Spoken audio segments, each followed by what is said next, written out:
Hey guys, man, I'm pretty excited about this episode. Not often you come across a real good deal and then a real good deal turns into something really stupid good. I mean, for real. Been looking for a small boat motor to push my little 12-foot John boat around. I don't want to buy a brand new one because, I mean, $1,500, come on, really? Don't need that. The problem is these little small outboards, man, they're like gold around here because a lot of people around here fish the real skinny water. We get down there in the salt marsh and, we're running in 3 and 4 and maybe 5 inches of water, and that's where we go for the big bull reds at. You catch them tailing out there and just sop them up. But you can't get in there with a big boat. You can't get in there with a big motor. You're looking for a small motor that you can kick it up out the water and then start poling along. Normally I fish in a kayak, which isn't a problem, but I like to take my grandson fishing now that he's getting old enough to. So I've been looking for this here boat motor for a while. Hard to find it. Everybody wants $500, $600, $700 for them. And if I can find it, I've got to drive 4.5, 5 hours one way to get it. Well, I was messing around and looked at Craigslist yesterday morning. Lo and behold, this guy had just posted one. He wanted $50 for it. What it is, it's a 1985 Johnson Seahorse, 2 horsepower, but it's the one that's made in Belgium, Germany. Damn fine motor. When these things run, they run like a champ. They don't quit, and they run forever. I mean, you can throw them off the back of the truck going down the highway, and the damn things will still crank up and go. So I hauled butt down there. I didn't waste a lick of time, but it turns out I had some stuff that I'd called him before then. I had some stuff that he said, yeah, we'll trade out. So I had something laying around that I bought that I never, ever used, and I ended up trading this thing out straight up for a piece of equipment to go on the side of a ladder. I mean, it's a ladder leveler that I wasn't even using. Just been sitting there collecting dust and pretty much in my damn way. So I go down to the beach. I trade this dude straight up a ladder leveler. So no money out of my pocket. The only thing I've got in it is the gas going down there and coming back. He claims that it ran good until he had it stored. For some reason, something happened when he stored it and it was upside down for a while. That's telling me that potentially the float and float valve is probably stuck, most likely. I'm going to try to rattle some things loose, but we're going to go through it to start with. We're going to check fire, your normal stuff. The fuel line was looking a little sketchy out the gate, so I've already replaced that. That's done, and next thing I'm going to do is I'm going to check the fire. If we get this thing going, man, this will be pretty cool. I'll get right back to you as soon as we get ready to check the fire on it. Alright, I got things set up here. I got the plug out. We're going to sit there and just old school check it for fire. I mean, we're going to ground out the plug to that right there, and we're going to roll it over. I don't know if this cheap ass camera is going to let you see the fire, but we're going to give it a shot anyway. Let's see what we got.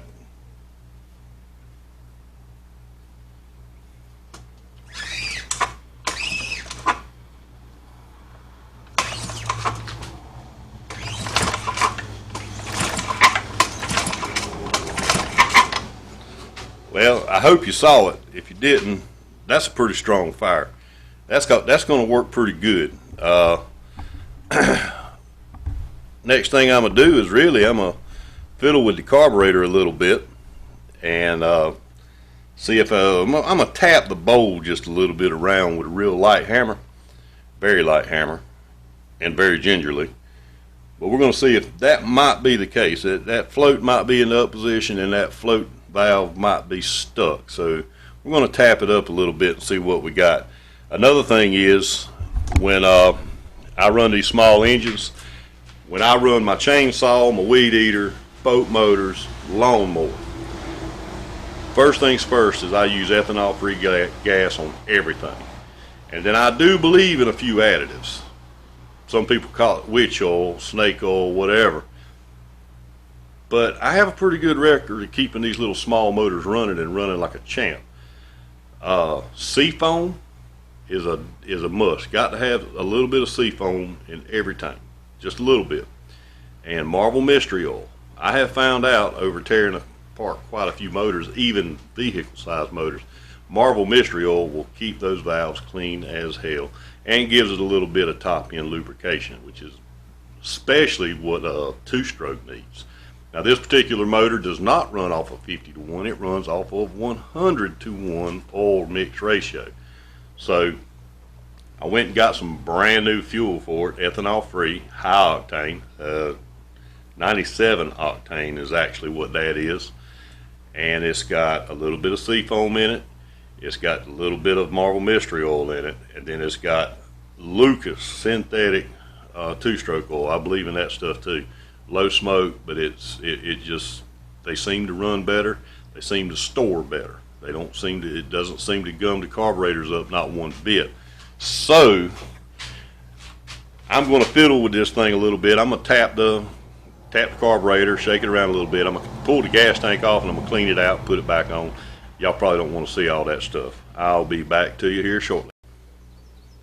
Okay guys, I think I'm about ready. This is what I got. This is on and off and all that stuff, and the way this works, it retards the ignition system is all it does. That should be the start position.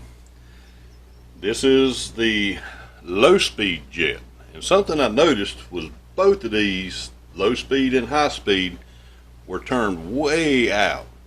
Well, this isn't exactly like an updraft carburetor like I did on the tractor, but it is very similar. It's gravity fed, there's no fuel pump.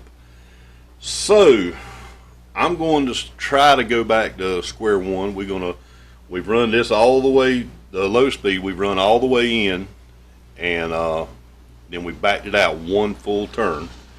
The high speed, ran it all the way in and backed it out exactly 1.5 turns. Actually, I think I stopped at 1.25 turns. This is your choke. I'm not going to use the choke right now. It's not cold weather. I don't want to flood it. So we'll lay off the choke unless we absolutely have to.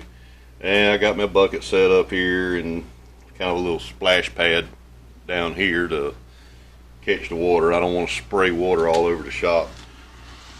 My garage.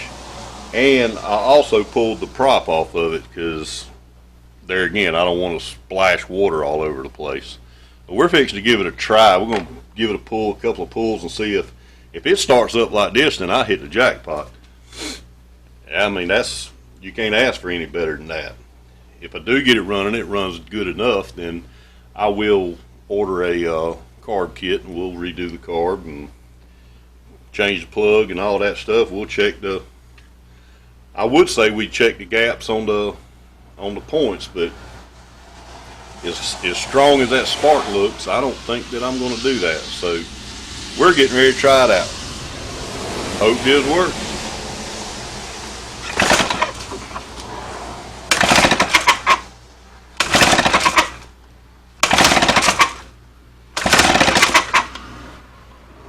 I'm going to give it some choke.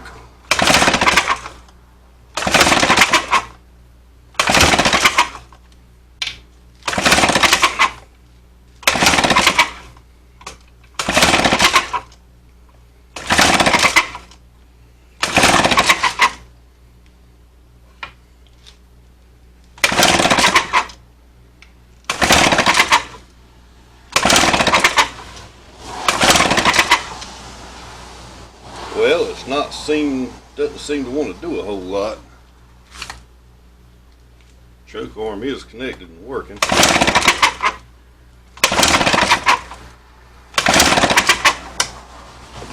Well,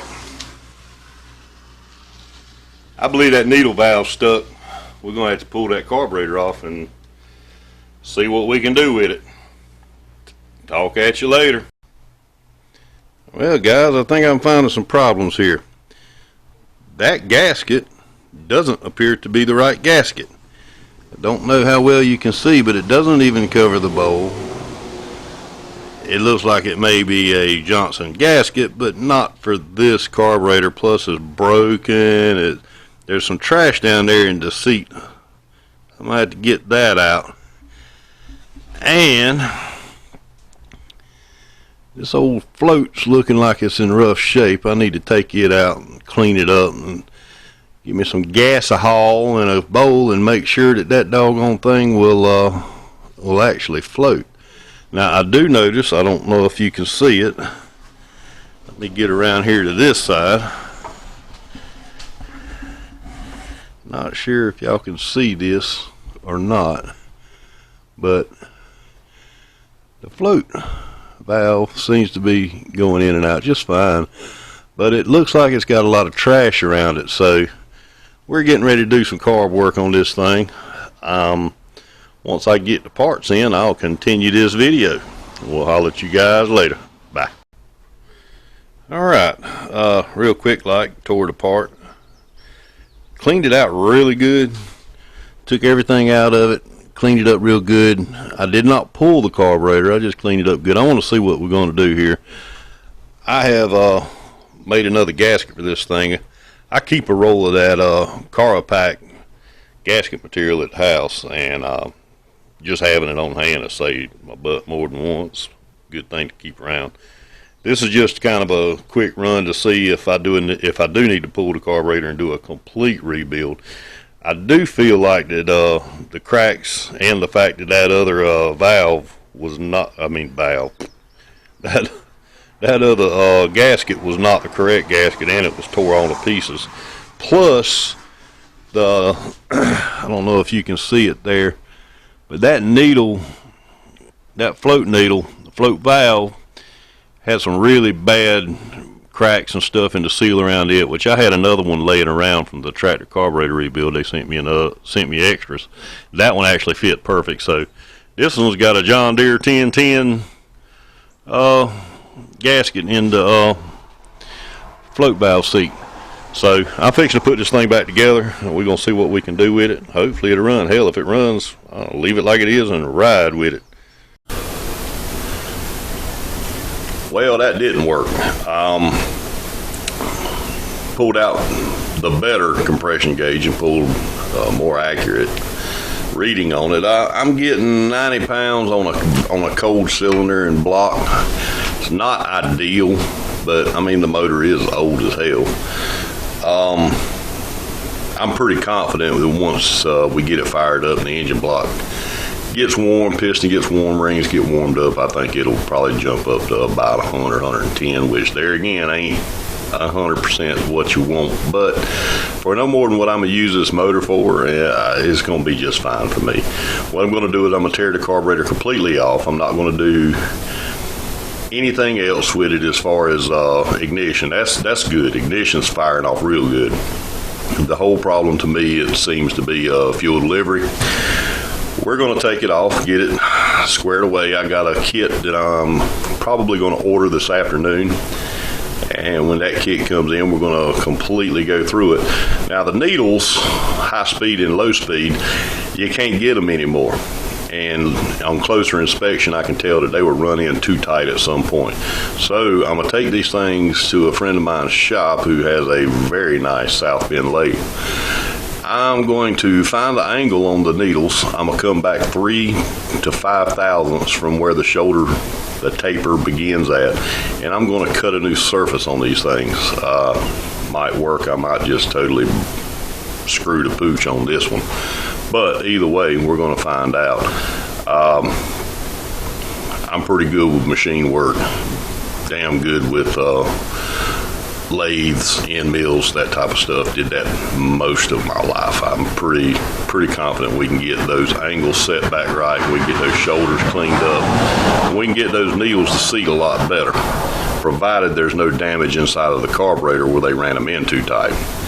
But I'm going to postpone the rest of this for another couple of weeks until I can get everything together, and then we're going to continue this one. And this old Johnson's going to run. I know it's going to run. Ain't no hope it works to it. It's going to work. One way or the other, we're going to make it work.